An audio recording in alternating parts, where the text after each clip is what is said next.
The numbers are not yet in, but tourism officials say March, boosted by the England cricket tour of the West Indies, capped off an excellent winter season for the sector.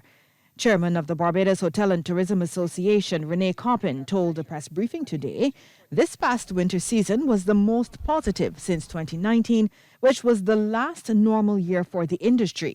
Our occupancy performance across the reporting members grew from the start of winter in December, from 66% in December to 68% in January, and then to almost 75% in February. March, as you know, we had cricket, and we are awaiting our official figures from STR, which is our reporting mechanism. But we're optimistic we're going to see an even stronger growth of occupancy during that month. Now, only 30% bookings for properties across the sector for the upcoming summer period are extremely worrying, according to both Ms. Coppin and the association's Chief Executive Officer, Rudy Grant.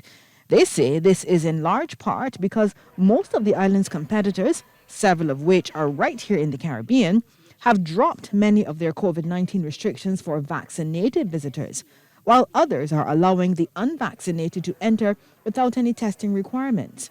Ms. Coppin says while the association has not taken a firm position on what suggestions it will make to government, it wants a review of the existing protocols so the industry can compete on a level playing field. The position, if we were to articulate one, is that we believe that the testing requirement for vaccinated persons is one that should be reviewed. We also believe that there is room for review of the mask mandate, and there are tweaks that can be made. But I wouldn't want to speak without discussion with other partners that we've asked for collaboration with on this as to the specifics of that. Masks have an important role to play in combating this virus. None of us denies that.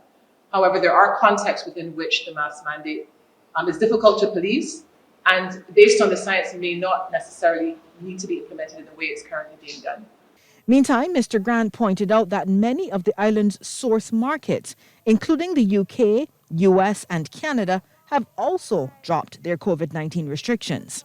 Tour operators coming out of the United Kingdom have indicated to us that there are certain destinations that are now selling better than Barbados. That's the reality. That's not the BHDA holding the position. That's the BHDA communicating exactly what is happening in the marketplace. And the truth is, those are things that we do have to pay attention to.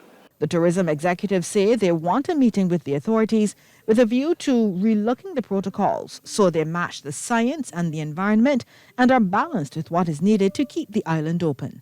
Lisa Brome, CBC News.